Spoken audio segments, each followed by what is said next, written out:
Today on Locked On Predators, more on the big news from over the weekend. Filip Forsberg coming back to Nashville on an 8-year deal. Have more details on the contract, plus what the Preds might do next with free agency coming up. Plus, that wasn't the only big roster move over the weekend. Luke Kunin era over in Nashville. We'll break down that trade. And our final thoughts on the Predators NHL draft class. Kind of a mixed bag, and we'll see them today at development camp. Kick things off today on the Locked On Predators podcast. You're Locked On Predators, your daily podcast on the Nashville Predators.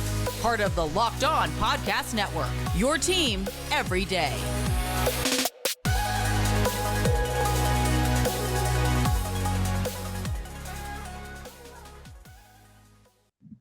Thank you for making Locked On Predators your first listen of the day every single day. I'm Nick Morgan. I'm a writer and editor at ontheforecheck.com, and I have a partner in crime who, like me, had a kind of an interesting Saturday after celebrating too hard during our breaking news Filip Forsberg podcast. Oh, it was a rough day, my friends. This is what we do for journalism. I'm Ann Kemell. I'm a writer at ontheforecheck.com. Yeah, I think it started, we were going to take I was taking one celebratory shot. You were taking like a nice little sip of wine. Yes. And then for some reason we toasted like 2 more times. And then once we recorded, I think that's when it hit me. It's 10 o'clock in the morning. I haven't eaten breakfast yet. And I just took 3 shots of Fireball. Yeah, I definitely had that moment where about noon or so, my stomach was like, hey, you remember that wine you drank? You drank it on an empty stomach. So like all day long, I was not in any sense inebriated, but my stomach was like, we're going to flash back to how that felt. We're just going to spend some time right there. But all for Filip Forsberg, and never a more worthy person for gastrointestinal fortitude was there. Yeah, if the Predators kind of make some wild move and wind up with like a star free agent or something like that, let's make sure we have a celebratory charcuterie board to go along. Yes. That yes. At least help things a little bit. Yeah, definitely. So yeah, in case you missed it on Saturday, we did a full breaking news podcast about Filip Forsberg re-signing. We encourage you to go back and listen to that for our initial thoughts. This morning, we know more about the contract and how things kind of fit into the long-term picture. As we mentioned, Forsberg's contract roughs out to about $8.5 million per year. Very, very top-heavy. $10 million in salary for the first 4 years. Starting year 5, smaller salary, but a decent signing bonus. It does include a full no move clause for the first 6 years, and then for the last 2 seasons becomes a modified no trade clause. Sounds like that's probably going to give Forsberg and the Preds an out in case the Preds for some reason absolutely suck 6 years from now and Forsberg wants to go win a cup somewhere. Mm-hmm. So it sounds like, this is a deal. And, now that more details are coming about it, it was a tough process to get there, but it does sound like all sides kind of get what they wanted all along. Yeah, I think it's a really well-structured deal. And I agree with what you're saying. When the details came out, you could see that there was a lot of work put in this to make sure that Filip Forsberg felt compensated, but also that the Predators weren't strapped with a contract that was very heavy in the back end of the contract financially. So I think this is a really great deal. Again, averages out to $8.5 million, roughly for Filip Forsberg. And you know what? I think that is 100% what he deserves. Maybe he could have done a little better somewhere else, but he would not have gotten, an 8-year contract. But I like the way this is structured. I think this is a good contract for Forsberg, and I think it really is a good contract for the Predators looking down the road. Yeah, it's the cap hit's not bad. there's some other cap hits on the team that are probably going to be more of a stickler for the Preds down the road in 5-6 years than Forsberg's, because he's still young and still in his prime. And unless the injury situations cost out for him, he's probably going to be good, or at least a very, very overly decent player for most of that contract. It's a good deal, and it kind of gives the Preds a sense of what they need to do now. Yes. Because it seems like every time we were talking about, okay, well, what's next for the Preds when we're doing like all these potential trade podcasts and we're talking about potential free agents, the big caveat we had with all of them is it's going to depend on what happens with Filip Forsberg. And now that he's locked in, there's your top of the lineup. You don't need to go out and hit a home run in free agency, in terms of a top line guy. Not that they have the money for it now anyway, between him and Ryan McDonough's new deal, but you do have like some flexibility to go out there and kind of take a step back and look like, okay, what do we need? And they have about $9.5 million to go out and get that. Trenton's going to need some money too, right? It sounds like there's going to be an opportunity for the Preds to go out and get one, maybe even two decent middle six guys for that lineup. Yes, and I think the timing of this contract is so important.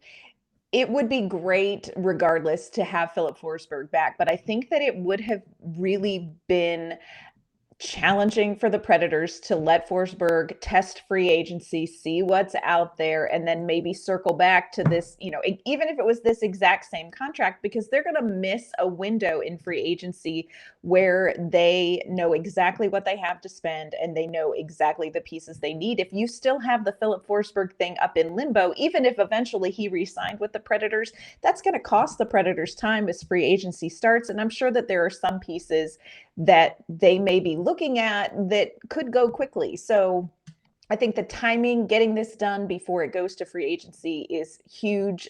It's a huge benefit for the Predators as they're kind of looking ahead to next steps. And there are some next steps they have to take.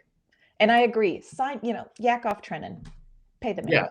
I would say maybe around $2 million for Yakov Trenton, maybe some sort of bridge deal. So if you pencil that in, the Preds are going to have about $7 million of cap space to go play with. Yeah. They also may not be done making trades yet. I mean, we've seen a couple. We know David Poile has maybe pulled out a move from nowhere before. Yes. So it wouldn't surprise me if maybe there's another move out there to clear up some cap space. I'm not sure what it would be. Poile's going to Poile. You never know. I would say anything other than this is probably going to, any move moving forward that's a cap move is probably going to grab some headlines here. Yes. So it'll be interesting to see what they're going to do. But I think, as Poile said at his end of the year press conference, he does have the ability to spend up to the cap. He said he didn't want to do it before, but I would say after what you saw from the playoff performance compared to how the players' seasons went, right? I feel like he's really got no choice but to go up and spend pretty dang close to that cap line. Yes, I agree. If you want to be a team that gets out of this first round, spend the money. Yeah. Speaking of spending the money, the San Jose Sharks spent some capital to get Luke Kunin. That was certainly an interesting trade. We're going to chat about that in just a second, give you our thoughts. But first, want to give a shout out to Athletic Greens. They're our sponsor for today's show, and they are a product that I use every single day. They got a product called AG1. I started using it after they sent me a free sample. I've talked about this before. Very skeptical about it. I'm not big on miracle powders or anything like that you see some other companies market. But I've been using it for well over a month now, and I can feel the difference. It doesn't look like it tastes appetizing at all, but trust me, put a scoop of it in water, once a day, mix it up. It tastes delicious. It tastes a lot better than it looks. Trust me. And, it's when you drink it, it's hard to believe that you're tasting something healthy. It's got this nice little tropical feel to it. So I would recommend giving it a try. You may be asking, what in the world is this stuff? Oh, with one delicious scoop of AG1, you're absorbing 75 high-quality vitamins, minerals, whole food source superfoods, probiotics, and adaptogens to help you start your day right. Special blend of ingredients supports your gut health, nervous system, immune system, energy, recovery, focus, aging, pretty much anything you need to be a living, breathing human thing. A lot of people think powders like this cost a lot, but put it in perspective, it costs you less than $3 a day, which is cheaper than that cold brew habit you have at Starbucks every morning. And you're investing in your health. You are investing in an all-in-one nutritional supplement. They have over 7,000 5-star reviews recommended by everybody from professional athletes, trainers, everybody like that. Everything from Tim Ferriss, Michael Gervais, lots of good people backing this product. So right now it's time to reclaim your health and arm your immune system with convenient daily nutrition. All it is one scoop of water. One scoop in a cup with water every day. That's it. No need for a million different pills and supplements to look out for your health. To make it easy, Athletic Greens is going to give you a free 1-year supply of immune-supporting vitamin D and 5 free travel packs with your first purchase. All you have to do is visit athleticgreens.com/NHL Network. Again, athleticgreens.com/NHL Network to take ownership over your health and pick up the ultimate daily nutritional insurance. One more note on Filip Forsberg, and we are aware that there's a press conference scheduled for today. So that is coming up later this afternoon. We are going to listen in, and we're going to talk about what is said on tomorrow's podcast. So we'll have a full breakdown of what David Poile and Filip Forsberg had to say. We will ask whether or not David Poile did jump out of a cake. No, he did not. Or knock at the front door in a bachelor party sexy cop. He did not. Applause. He did not. Well, we don't know yet because the press conference hasn't happened. But I feel surely if Filip Forsberg is coming back, that did not happen. I don't know. Maybe that's the first thing that's mentioned. Maybe that was the caveat that brought him to Nashville. Hey, you know who's not coming back to Nashville, Ann? Luke Kunin. That was something that kind of went under the radar on draft day Friday after our show ended, but before Forsberg signed.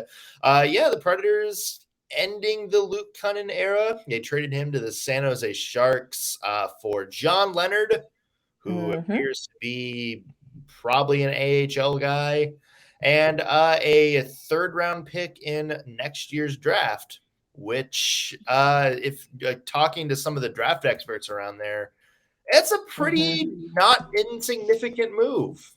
Because next year's draft is supposed to be really, really deep, and getting what's probably going to be a top of the third-round pick, probably equivalent of a second-round pick this year. Yeah, that's not nothing, and I think everybody in Nashville sort of saw the writing on the wall, but honestly, Luke Kunin played with such a long leash this season. He really struggled to generate offense. He had 13 goals, 9 assists this season, played all 82 games. So he was healthy the whole season, but just could not produce on that second line, no matter what they did to kind of kickstart things. But again, he played with such a long leash for Nashville. You almost wondered, would the Predators kind of call it? Would they say maybe this isn't the right fit? And they did, and again, traded him to San Jose, and a great return. All in all, I think, we can feel really good about this deal, getting that third-round pick next season, and also he's getting John Leonard, who has some NHL experience. I think probably we'll see him mostly in Milwaukee, like you said, but he may be somebody that maybe sees a little ice time at Bridgestone Arena once in a while. So I think all in all, it's a great deal. It opens up a glaring space that the Predators need to address hopefully in free agency. But yeah, there was a part of me that was honestly a little bit surprised. Like, I feel like it needed to happen, but I also felt like, man, Luke Kunin had a long leash. So I wasn't sure. Yeah, we were talking about this before where we were like, they probably shouldn't qualify Luke Kunin, but it's also something I could totally see David Poile doing. Yeah. It's interesting if they didn't find a trade partner for him, if they were going to let him walk or not. Very curious to see that. I mean, obviously, I guess not. But yeah, I mean, it feels like the Luke Kunin era. Sounds like Poile's just kind of taking the L on that one, chalking up as a trade that didn't exactly work out the way they thought.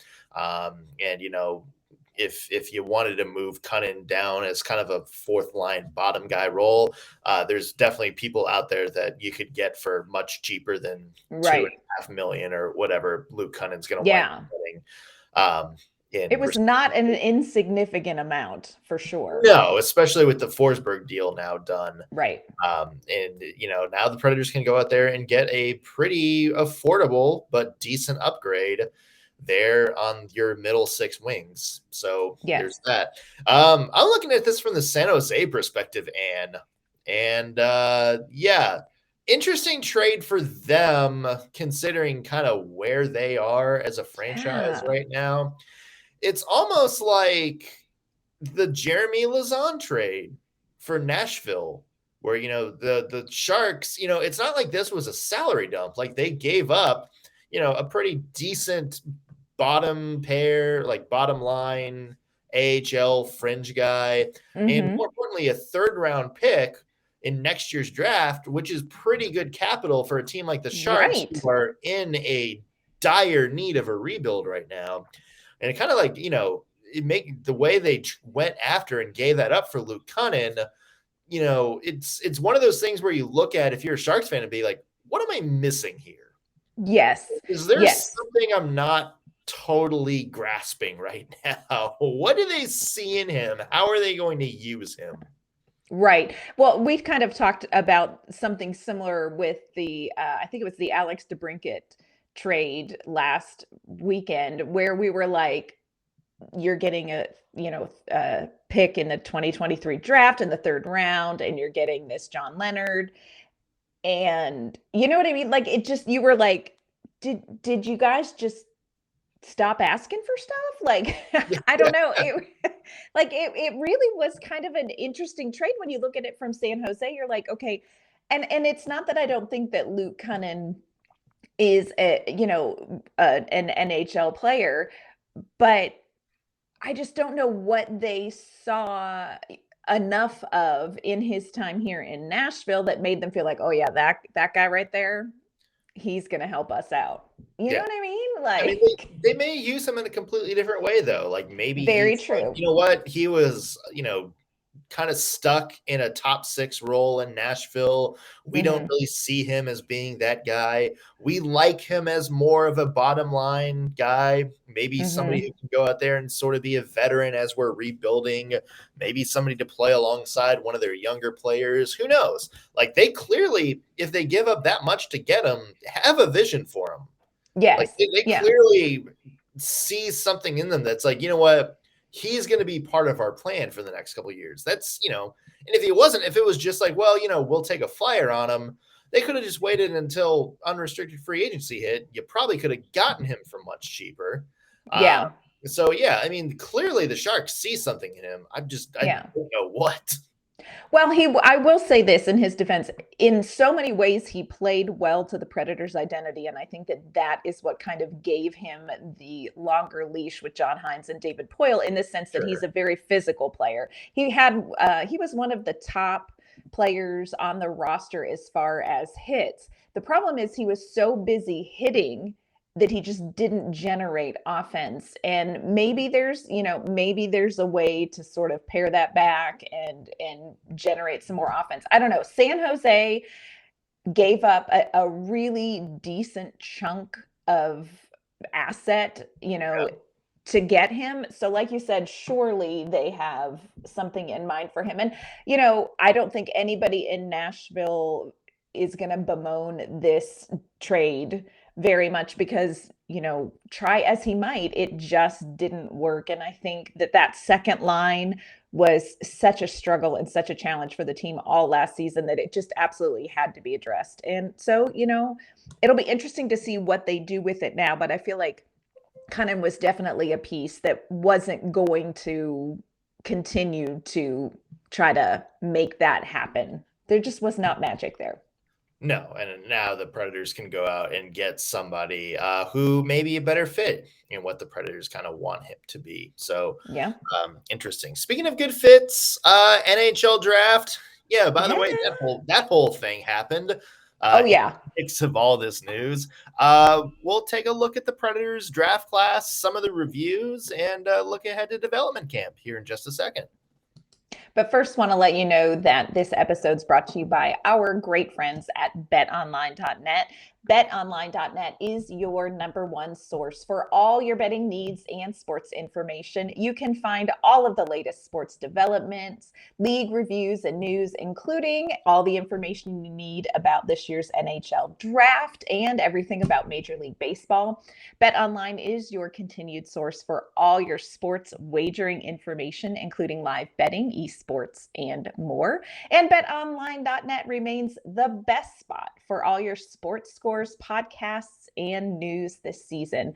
BetOnline.net is the fastest and easiest way to check in on all your favorite sports and events, including MMA, boxing, and golf. Head to the website today or use your mobile device to learn more about the trends and action.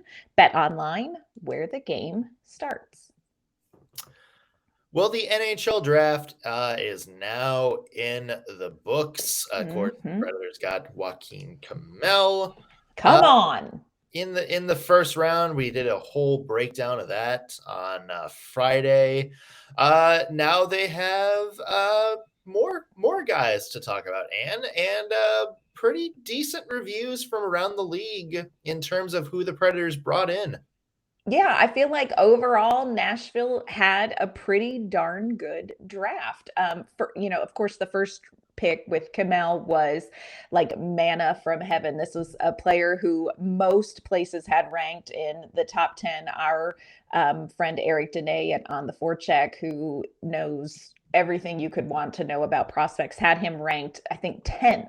So for him to fall to 17 was an absolute gift. And I'm sure that after Thursday night, the Predators walked out of that room feeling pretty darn good. But they came back Friday and, they picked up, a pretty decent rest of the draft. I was kind of surprised at how many forwards they picked up. They really didn't do as much defensively as I kind of thought that they would do. I thought that was kind of an interesting thing. And I wonder how much of that was just, the assets available when they drafted, if there were just some pieces they were like, hey, we just don't want to pass this over. But I was kind of surprised by that. They got one defenseman and everything else, everybody else was a forward, which I thought was kind of interesting. They got two. They got Casper Kulonumi and Graham Sword. Or Sword, yeah. Or however you say that guy's name. The pen would have been mightier, but oh well. I think maybe the one thing that stands out is early in the third round when they took Adam Ingram, who's, kind of a fine player, but it seemed like there was some defenseman there. Yes. That maybe would have helped your draft needs at D a little bit more. Kulonumi, obviously a very good pick. But, it seems like you could have doubled up on a couple of pretty good defensive prospects there in the third round. They did address it later on, after Kulonumi with Graham Sword. Eric, our buddy Eric, likes that pick too. He thought that's pretty good value. Seems like a longer term project, but I was a little bit surprised too. Obviously there were some talent on the board, but it seems like you could have had a chance to, especially with guys like Luke Evangelista having a good season last year. Right. And getting Kemell in the first round, it seems like you had, a lot of pretty decent forwards in your system. It seems like this would have been a chance to really kind of go all in on defense. Yes. And see if maybe one, maybe even two of those guys can develop into somebody who's going to be a piece of that team moving forward. Well, and if you look at where the Nashville Predators are defensively right now, they just went out and they picked up Ryan McDonough, which I think is actually a fantastic grab. But you look at kind of long-term where they're at, and they're going to need some defensemen to sort of develop and step up in the next couple of seasons. So I was with you. I thought, gosh, okay, this is going to be a great opportunity to sort of refill that defenseman, kind of pipeline, and they didn't do that as much as I expected them to do. But again, they got some interesting picks. I thought it was interesting too, just overall in the draft, but even with the Nashville Predators, how many of them are in the USHL? Like, I thought that was kind of interesting. A lot of homegrown guys. So it'll be interesting. And the Predators also picked up a lot of on the older side, which still means they're babies. But they got some guys who have been draft eligible for a little while. So I thought it was a really interesting draft. Yeah, it seems like almost, some of those older guys too, when you draft them, you're kind of looking at the plans of, okay, they can come in and help the AHL team right now. Correct. Right. You're having to wait for the 18 or 19-year-olds to, put on any sort of muscle whatsoever. Right. Those are more veteran guys that can come in and play AHL. Maybe, one of those guys go that route and they kind of become like an emergency call up that winds up sort of becoming an impact for the team.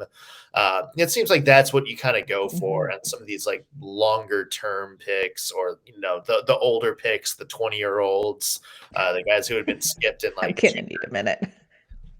Older picks. In comparison, Anne. In hockey years. Hockey years Hockey years are like dog years. Yes. But yeah, some of these older prospects who, maybe their ceiling's not as high as the younger guys, but that doesn't mean they don't have value. They can kind of play sooner. And it seems like maybe that's what the Preds kind of went for later in this draft. Yeah, I thought it was a really interesting draft. And I think overall, the Predators did a pretty darn good job. I think Kemell was a hit it out of the park get. And so, they would have had to really choke on their other picks for it not to come out looking really good for the Predators. So I think they did great. Nashville Predators have never choked on any sort of whatsoever. Yeah, everybody seems to like it. The Athletic gave the Preds a B in terms of draft. I know TSN called the Preds one of their winners in picking Kemell. So yeah, and development camp starts today. So there's going to be a lot to be excited about if you're a Preds fan.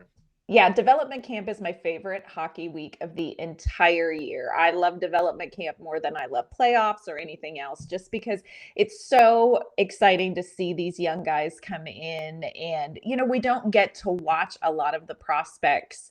We don't get to see as much of their game and be as familiar with their game as you do when they come into development camp. So excited to see all of, of course, the draftees coming in from this class, but Yaroslav Askarov will be at development camp, which I think is great. Juuso Parsinen, who is a name that I may not be saying right, but if I did say it right, that's a name you would want to remember, because this kid knocked my socks off last year at development camp. So there's some really interesting players coming in, and it's going to be great. It's their ice time is open to the public too. So if you're listening and you want to, check out some of the prospects, you can look at the schedule on the Predators website and show up at Centennial.